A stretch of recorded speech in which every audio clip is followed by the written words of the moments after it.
Parashá Aharei, o nome da Parashá. Aharei quer dizer depois, conforme consta no versículo inicial de nossa Parashá. Deus falou a Moshe depois da morte dos 2 filhos de Arão, quando eles se aproximaram diante de Deus e morreram. O pensamento racídico explica que os filhos de Arão não morreram porque eles eram maus e transgrediram a vontade de Deus. Ao contrário, eles eram indivíduos íntegros que quiseram se aproximar de Deus. Mas este anseio tornou-se tão forte que alcançou um ponto no qual eles não mais desejavam continuar uma existência corporal normal. Situação em que a pessoa se sente distante de seu Criador e eles simplesmente faleceram. Assim, o versículo de fato descreve a causa de suas mortes. Eles se aproximaram diante de Deus e, portanto, morreram. À primeira vista, poderia parecer que o anseio de Nadav e Aviú de se aproximar de Deus tivesse mau direcionamento, pois é claro que Deus não quer que morramos por amor a Ele. Na verdade, porém, o desejo de Nadav e Aviú de se aproximar mais de Deus e deixar a sua existência corporal é extremamente apropriado se de forma temporária. A falta deles estava em sua inabilidade de direcionar essas energias de volta a uma vida cotidiana normal, depois de um período de elevado despertar espiritual. Em outras palavras, não se existe um momento na vida da pessoa em que ela simplesmente deseja deixar os confins de sua existência corpórea e se aproximar de seu Criador. Então, falta a esta pessoa certa sensibilidade espiritual. Mas, por outro lado, quando ela tem este sentimento, deverá compreender que Deus a colocou neste mundo com um propósito que necessita que sua alma permaneça em seu corpo.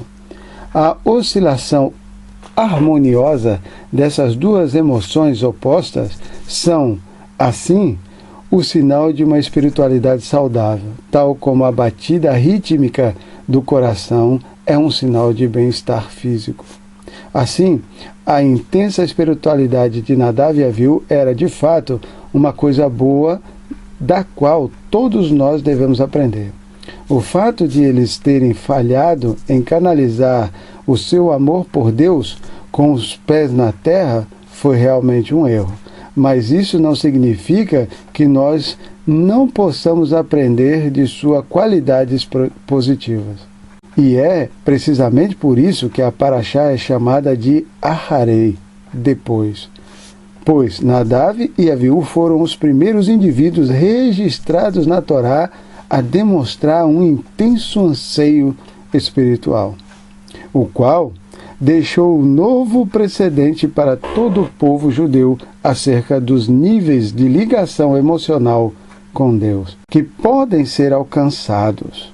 Assim, depois da morte dos 2 filhos de Arão, o povo judeu entrou em uma nova era em que padrões mais altos de espiritualidade haviam sido estabelecidos. Baseada em Sirat Shabbat Parashá Aharei Kedoshim 5750. A proibição de entrar no Santo dos Santos. Deus falou a Moshe: quando você relatar a seguinte ordem, enfatiza que ela foi dada depois do falecimento dos 2 filhos de Arão, quando eles se aproximaram diante de Deus e morreram. Deus disse a Moshe: fala ao teu irmão Arão que ele não entre com frequência no Santo dos Santos, no espaço além da cortina divisória, à frente da tampa que está sobre a arca, para que ele não morra, pois minha presença sempre está ali, através de um pilar de nuvem, e por isso ninguém deve ir lá regularmente. O serviço de Yom Kippur. Arão entrará no Santo dos Santos somente em Yom Kippur, e ele deve trazer as seguintes oferendas: um novilho para uma oferenda de pecado e um carneiro para uma oferenda queimada. Ele deve vestir uma túnica feita de linho pertencente ao santuário sagrado, ter calças de linho em seu corpo. Ele deve cingir-se com uma faixa de linho e amarrar em volta de sua cabeça um turbante de linho. Essas são as vestes sagradas e, portanto, antes de vesti-la, ele deve mergulhar em água, mikveh. Ele deve trazer da comunidade dos filhos de Israel 2 bodes como oferenda de pecado e um carneiro como uma oferenda queimada. Arão começará apresentando seu próprio touro como oferenda de pecado e deve confessar sobre ele, expiando assim por si e por sua família. Ele então tomará os 2 bodes comunais e os posicionará diante de Deus à entrada da tenda da reunião. Arão colocará 2 sortes sobre os 2 bodes, um bilhete de sorteio para Deus e outro marcado para Azazel, alto penhasco. Arão apresentará o bode cuja a sorte é para Deus, de modo que ele seja mais tarde preparado como uma oferenda de pecado. O bode cuja sorte é para Azazel, o alto penhasco, permanecerá vivo diante de Deus, de modo que Arão poderá mais tarde proceder sobre ele expiação pelo povo judeu e enviá-lo a Azazel para sua morte no deserto. Arão apresentará seu próprio touro de oferenda de pecado e ele fará confissão sobre ele novamente, expiando por si e por seus familiares sacerdotes. Ele então abaterá seu touro como uma oferenda de pecado. Ele tomará um incensário cheio de carvão em brasa de sobre o altar externo, do lado oeste do altar, o qual fica frente à entrada da casa de Deus, junto com um punhado duplo de incenso finamente pulverizado, e trará ambos para o interior, além da cortina divisória.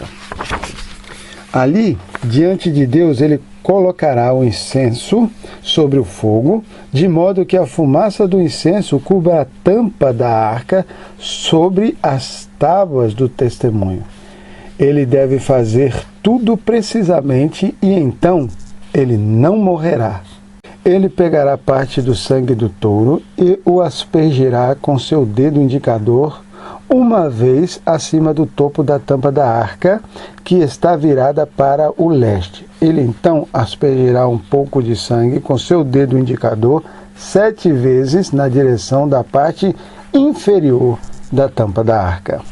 Ele então abaterá o bode, que foi designado pelo sorteio como oferenda de pecado do povo, e trará seu sangue para o interior, além da cortina da separação. Ele fará com este sangue o mesmo que fez com o sangue do touro, aspergindo acima do topo da tampa da arca, na direção inferior, em frente à tampa da arca. Com isso, ele então fará expiação pelo Santo dos Santos, pela impureza causada pelos filhos de Israel, assim como por todos os seus delitos intencionais e não intencionais ao entrarem no templo em um estado de impureza ritual. Ele então fará o mesmo na tenda da reunião, aspergindo sangue em direção à partição aonde a presença divina permanece com os filhos de Israel, até mesmo quando eles estão ritualmente impuros. Ninguém mais ficará na tenda da reunião a partir do momento em que Arão entrar no Santo dos Santos para fazer expiação, até que ele saia de lá. Ele fará expiação por si, por sua família e por toda a congregação de Israel.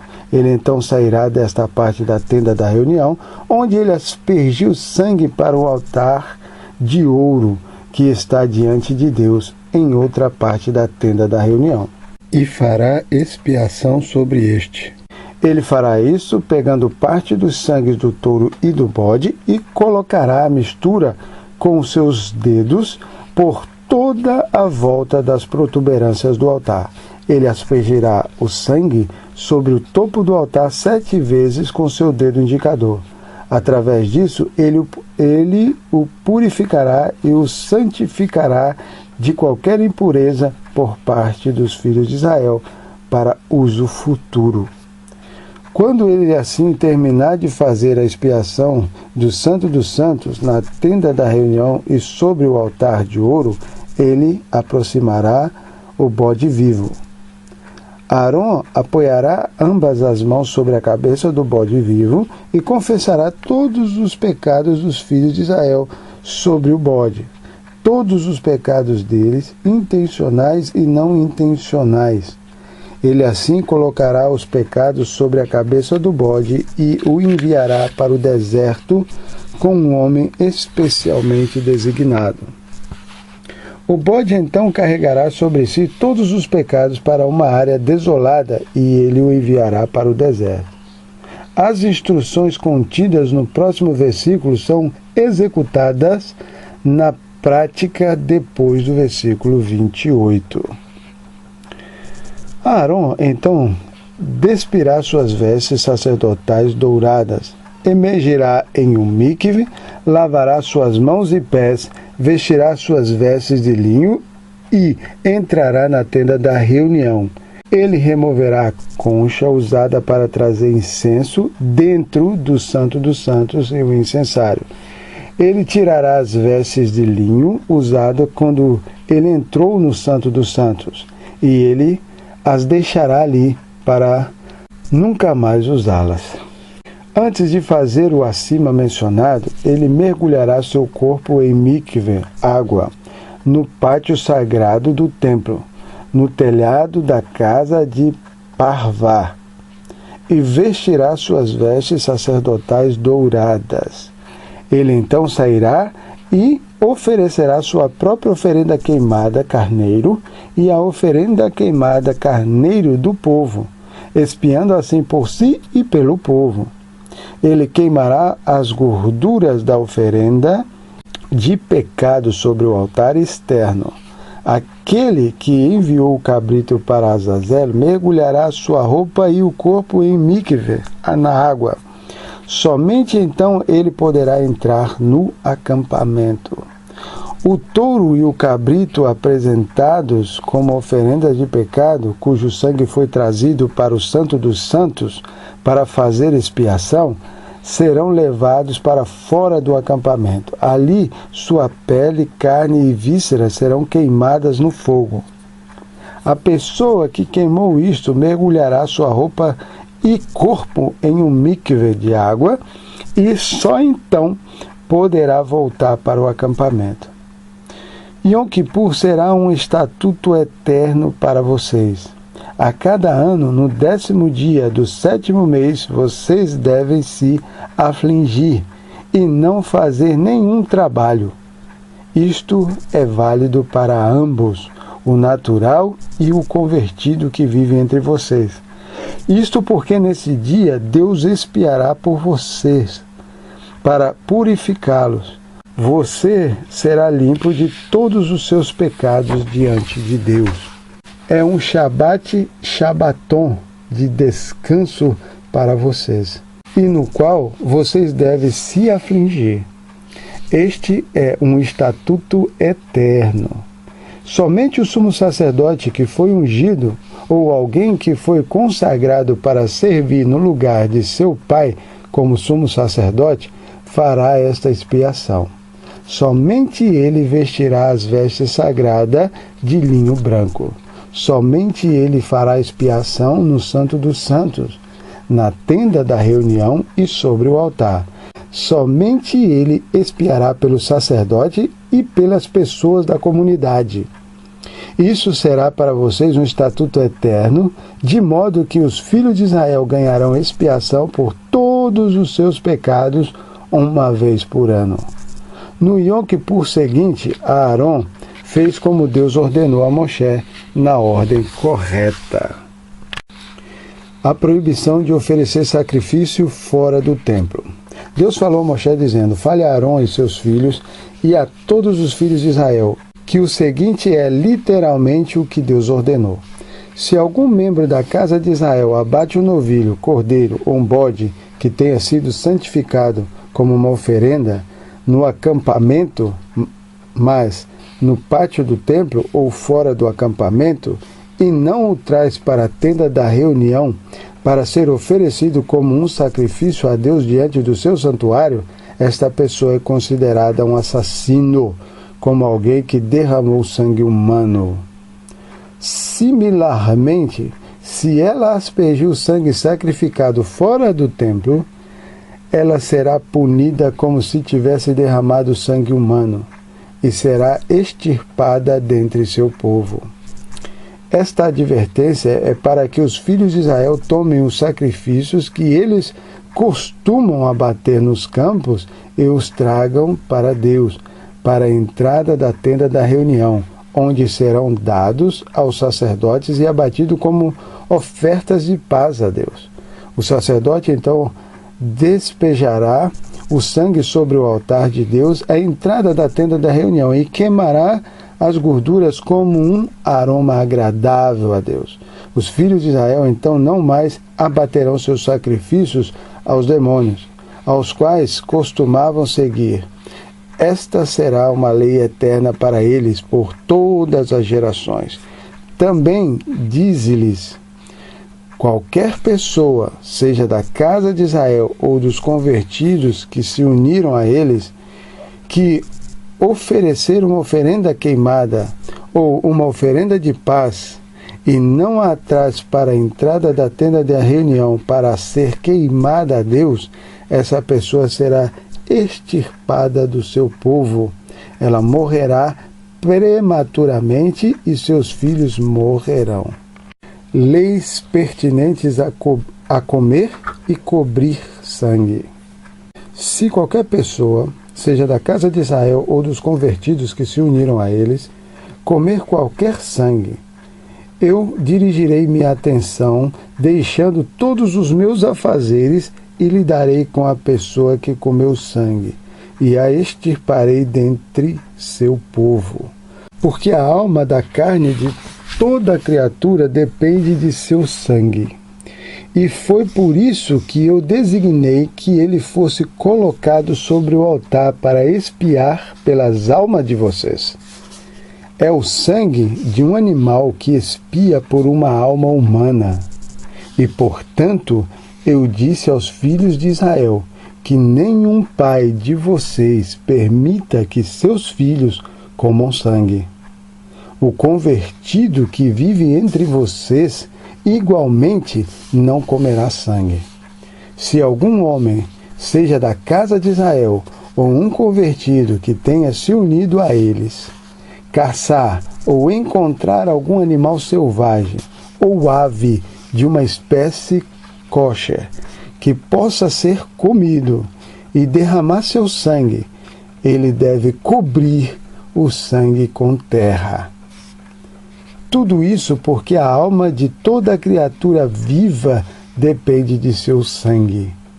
Dize aos filhos de Israel para não comerem nenhum sangue, uma vez que a alma de toda a carne de criatura está em dependência de seu sangue. Quem quer que o coma será extirpado. A impureza ritual de um pássaro que não foi abatido. Qualquer pessoa, seja natural ou um convertido, que comer uma espécie kosher de ave que morreu por si mesma sem um abate ritual, deve mergulhar sua roupa e seu corpo em um mikve com água. Ela então permanece impura até o escurecer, quando tornar-se-á pura.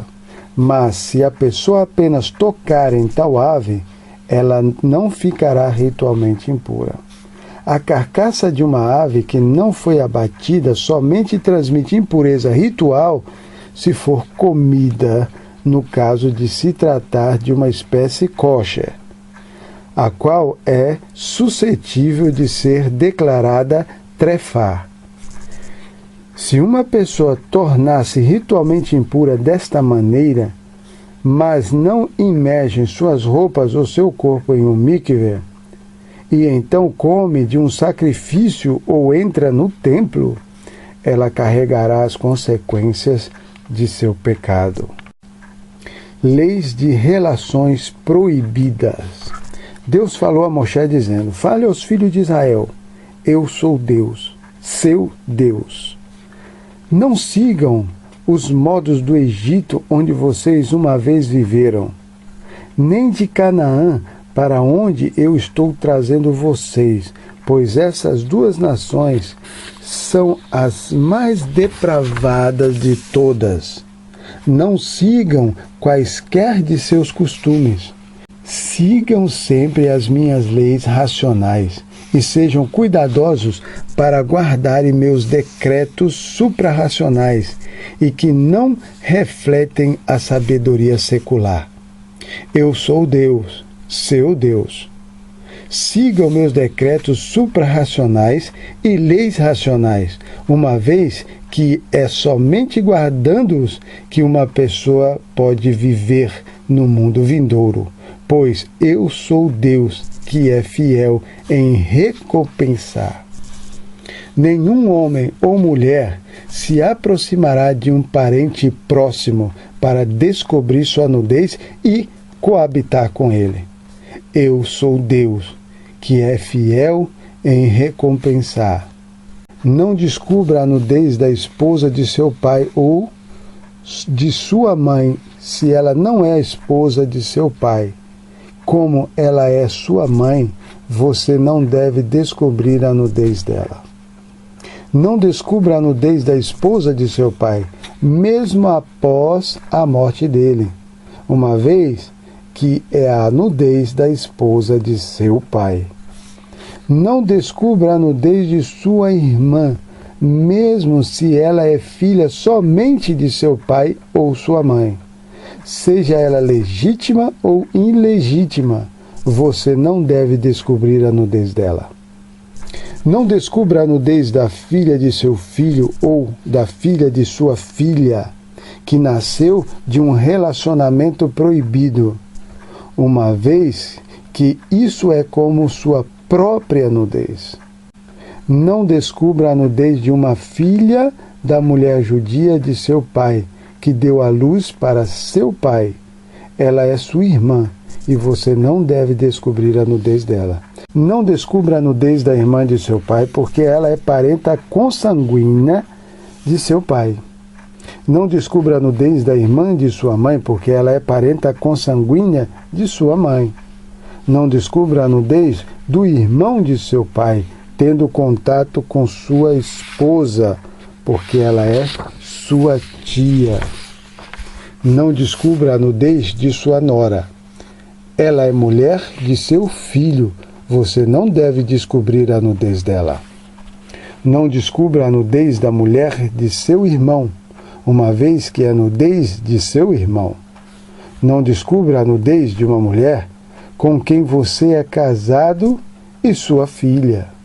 Não tome em casamento nem mesmo a filha do filho dela, ou a filha de sua filha, para descobrir sua nudez. Elas são parentes consanguíneas, é uma perversão da inclinação do mal. Não case com uma mulher e então tome sua irmã como sua rival, enquanto a primeira estiver viva. Mesmo que você se divorcie de uma irmã, você não deve se casar com a outra. Não se aproxime de mulher que está ritualmente impura por causa de sua menstruação, para descobrir sua nudez. Não deite carnalmente com a mulher de seu próximo, uma vez que isso o impurificará com ela. Não dê nenhum de seus filhos a sacerdotes pagãos para passar através de suas fogueiras, praticando idolatria à deidade pagã de Moler, de modo que você não profane o nome de Deus. Eu sou Deus. Não se deite com um homem como se estivesse com uma mulher. Isto é uma abominação. Não realize qualquer cópula com um animal, uma vez que isso o impurificará. Uma mulher não se entregará a um animal e lhe permitirá se unir a ela. Isto é uma depravação. Não se impurifique por qualquer um desses atos, pois em resultado dele que as nações que eu estou expulsando diante de vocês se impurificaram. A terra se tornou impura, e eu me lembrei do pecado delas e trouxe punição sobre elas, e a terra vomitou seus habitantes. No entanto, vocês devem guardar meus suprarracionais decretos e leis racionais, e não se envolvam em qualquer dessas abominações, nem o natural, nem o convertido que mora entre vocês. O povo que viveu na terra antes de vocês fez todas essas abominações e impurificou a terra. Que a terra não vomite vocês por terem-na impurificado, como ela vomitou a nação que estava lá anteriormente.